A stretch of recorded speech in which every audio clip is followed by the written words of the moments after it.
Hello and welcome to Turkish Football TV's special segment. I'm your host, Mehmet Öztürk, and today our guest is Central Coast Mariners goalkeeper Yaren Sözer. Yaren, welcome to the program. Thanks for having me. Let's just start off with who is Yaren Sözer? Tell us a bit about yourself. Well, I'm from Melbourne. I'm an only child. I've grown up in a Turkish family, a Turkish background. Eventually realised that football was my passion and decided to give myself every chance of becoming professional. And luckily enough, it ended up becoming my profession as it is now.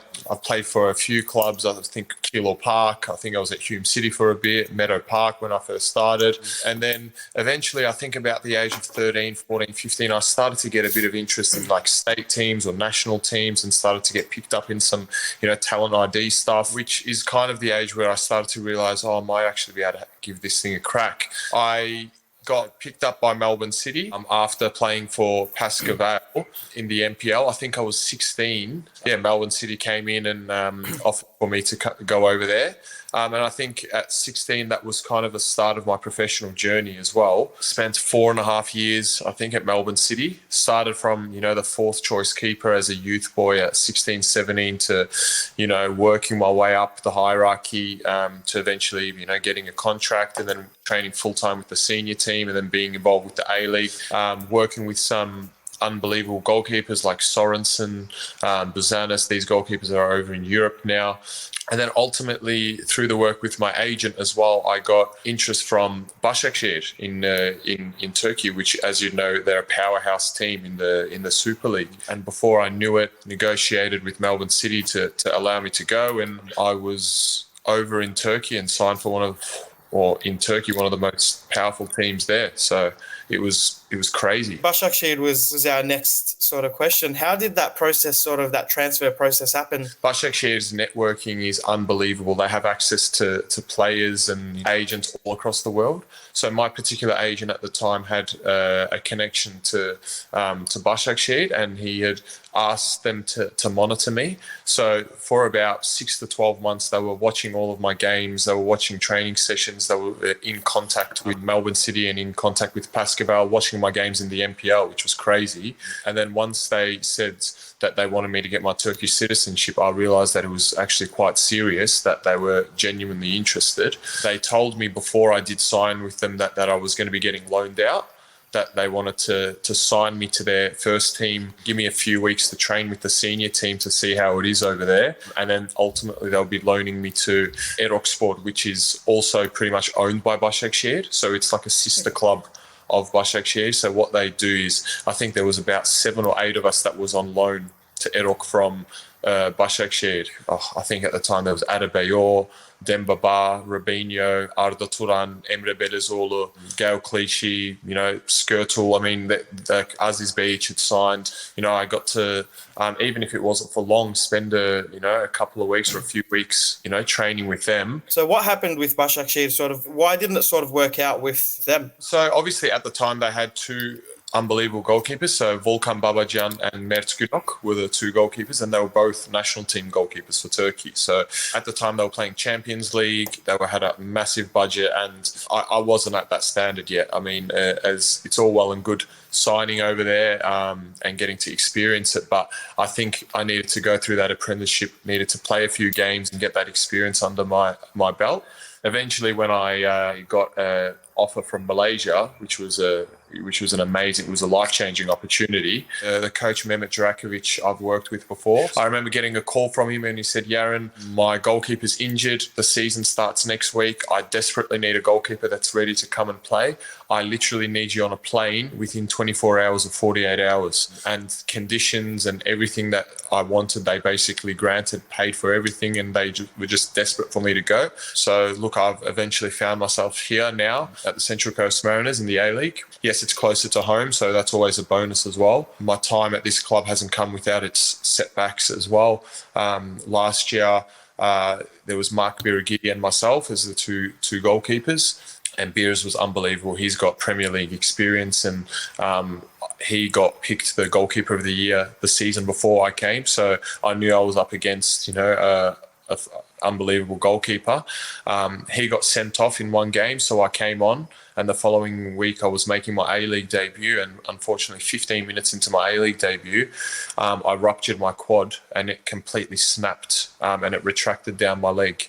And it's the first time I've had a serious injury like that in my life. And it happened 15 minutes into my A-League debut. So basically got stretchered off, got told I require surgery and I'll be out for 4 or 5 months. Basically had to do rehab for the majority of last year. I think I showed the coaches and I showed my resilience in that 4 or 5 month period where I worked incredibly hard to be back. Ultimately, I did, and I came back quicker than what the time frame was. And I think the coaches saw that resilience and that character and that drive to be back. Thankfully, they've given me another opportunity and they extended my contract for another year. Where do you plan to be? Do you have any sort of major goals that you're saying by this year, by this age, I want to be playing at this level? Yeah, it's a great question.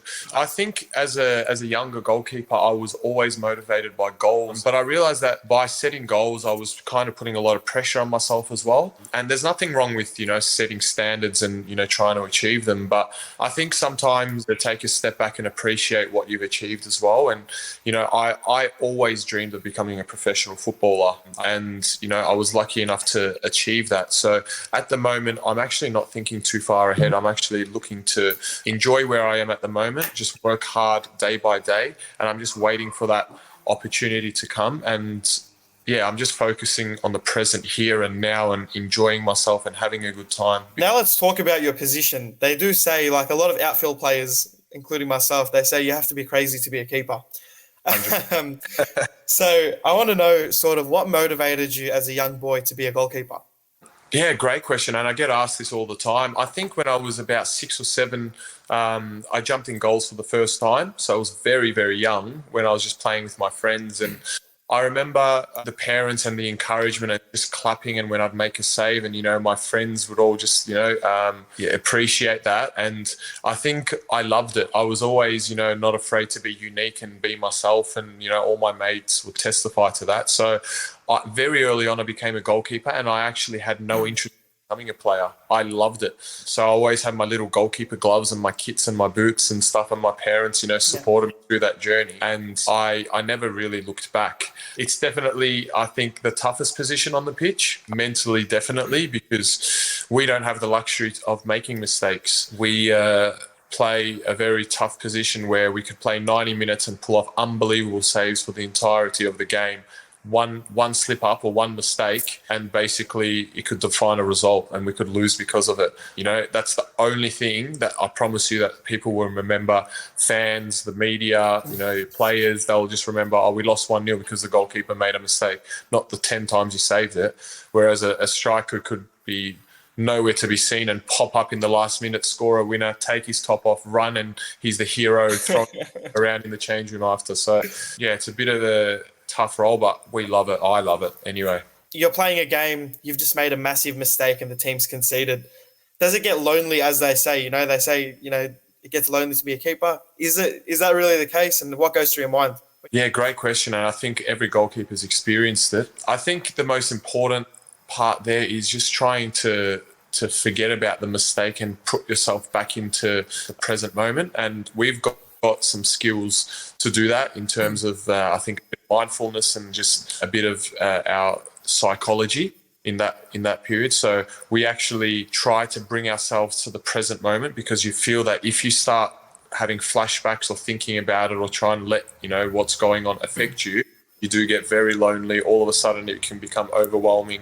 You become distracted, and all of a sudden it can spiral out of control. You often see a goalkeeper who's made one mistake makes another one very quickly, and then it spirals out of control. So I think the answer to that question would be to accept that it's gone and very quickly flip a switch and forget about that, because you have no luxury of just putting your head down and waving your arms around and repeating it. And what about on the flip side? It's a tight game, it's a draw, and you've just pulled off, a wonder save. What goes through your mind? It's honestly one of the biggest adrenaline rushes that you can get, and I'm sure you've watched enough football to see that when a goalkeeper pulls off a save, sometimes they just turn around and just give their defenders a spray, or they just start yelling. Honestly, half the time I couldn't tell you what we're saying. At the same time, you have to try and keep your head as well, because if you get too complacent, then often a mistake can lead by it. But it gives you this aura, it gives you this power. You kind of feel fearless as well. So that's why it's important making a big save early in a game, or starting off really basic, because it gives you that mindset that you're unbeatable that day, and it just gives you that edge, I think. Would you, obviously, we want to aim at our young viewers here, how would you recommend becoming a goalkeeper to them? What's the positives? What's the negatives? I can answer this question generally, not just as a goalkeeper, for the players out there as well, that to become a professional, the only secret is hard work. And I know that's cliche, but what I mean by that is it's the mindset. It's not the most talented players that make it professionally. It's the ones that can take as many setbacks and be patient and are resilient. So by that, I mean, when you're young or you get older, you're going to have setbacks. Sometimes coach won't select you. Sometimes, you can't go to training. Something might be happening in your personal life. You might get injured. You will have hiccups along the road. But the ones that can put that aside and then keep going again, and then another setback, keep going again, and then another setback, keep going again. And the ones that take that hunger and have that fearless mindset is the ones that will make it professionally. I think growing up, there was so many people that were more talented than me. I missed out on so many teams. The coaches picked another goalkeeper, but I was always not just training with the team. I would go out, get some hurdles, get some ladders. I was training by myself. I was that focused on becoming a professional that there was nothing that was going to stop me. Doesn't matter what happens. So that would be my advice, I guess. So just before we wrap up, obviously the World Cup's coming up. Firstly, before I go to the Socceroos, I want to ask you about a teammate of yours who has been called up to the Socceroos, Yaren Sözer. What do you think about his talents? And obviously, you guys would be mates. How much do you guys talk? He's obviously the main talking point in Australia at the moment. Garang's still with us until January, so he's just signed for Newcastle in the Premier League, which is very exciting. Look, he is a talent. Garang's actually stayed at my house quite a bit. There's been times where he's slept on my couch. There's times that he comes over and we've played cards, and he's been around quite a lot actually, and we've been roommates before in the past as well, so I know Garang very well, and he's got an unbelievable story. But he's another one of those ones I was talking about that just loves football and has been working so hard. And I think he's got a story where he was trialling, I think it was at Western United or at a Melbourne team for the youth team, and they said, you're not good enough and we don't want to take you. And he took that as, I'm going to prove you wrong, and he worked even harder. And have a look at him now at the age of 17, 18. He's with the Socceroos. He's signed for a Premier League club. The world's his oyster basically. So it's exciting that we get to play with him for another couple of months before he goes over to the Premier League. But he's a special talent. General comments on the Socceroos. How do you think we'll go in Qatar? Australia will do well. The acquisition of Gus Hiddink as well, with Graham Arnold having, a foreigner and, someone else there, just in terms of their tactical play and a different mindset. That's really important because he was very successful with the team, obviously, when he was in charge as well. I think we're a sneaky chance to sneak in behind France in the group stage. We like to end our programs with a segment. They say a picture tells 1,000 words, and we thought we'll stalk your Instagram and ask for a little story for a few photos. So here's the first one. Yeah, that's my best mate there, or one of my best mates, Steph Zinni. He was also at Melbourne City with me for a while, and I've got a few funny photos with him. We were always up to a bit of mischief and, having a bit of banter. So that's just another one. A good fun fact to add about Yaren Sözer. I love my golf. I'm still no good at it, but I'd like to improve my game a little. All right, more than the story, I want to hear your feelings about this one. 10 years on as a fan and then as a teammate. This was insane. So I was a Galatasaray supporter growing up. I didn't really have a choice. My dad and granddad would have crucified me otherwise. But I think I was 10 years old or something like that, and we went overseas. And I remember outside Florida, we waited for all of the players one by one to take a photo, and that was the most exciting day of my life. I remember as a young kid, and obviously I'd taken a photo with Karuska. And years later, I was at Melbourne City in the change room, and we've signed him. And I think it was a few weeks in, and then I think my dad mentioned, he's like, oh, he was at Galatasaray around the time that we took photos. And I noticed the photo, and I went into training the next day, and I said, Marcelo, I said, I've got a photo to show you. When I showed him, honestly, we bonded instantly. He said, no way, we need to take another photo and compare it. And so we took another photo. We were literally locker buddies. Like our lockers were right next to each other. Like you can't make that up 10 years down the track. So we still have a special bond to this day from it. But it just shows like football is crazy, isn't it? Yeah, definitely. Definitely very, very crazy. Obviously, during your rehab, what was going on at this stage? So this was when I was back on the pitch, got the gloves back on. So it was towards the later stage of my rehab. Yeah, look, even just seeing that, it kind of brings back those memories of, how hard it really was. Yeah, that was just listening to the physios and doing a lot of running and jumping and diving and stuff. So it was a very tough journey, I'll say that. And a last one, I think this is the most unique one. I really want to know what's going on here. Oh, this is awesome. So in that picture, there's Terry Chantibin and Anthony Golek. And lying on the floor there is our coach in Malaysia. We had our little group chat called Aussie Steak because Anthony Golek and myself are obviously Australian and Terry's Cambodian French. So we would always call him our group chat Aussie Steak. And I won't touch on the story how that name came about.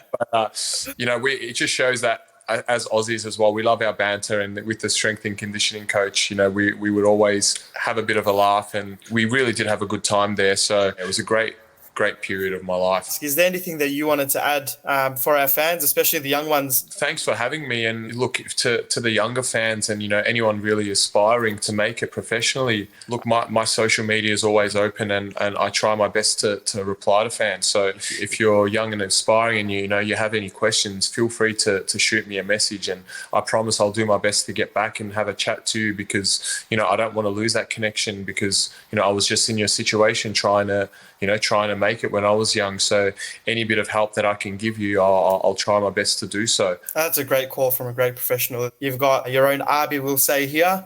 That's come from where you're coming from. So yeah, it's really nice of you to offer that to the fans as well. Yeah. Thank you for joining Turkish Football TV. It was amazing having you on. I'm sure all of our fans will be looking forward to hearing from you as well. Thanks for having me. And have a good one, and bye for now.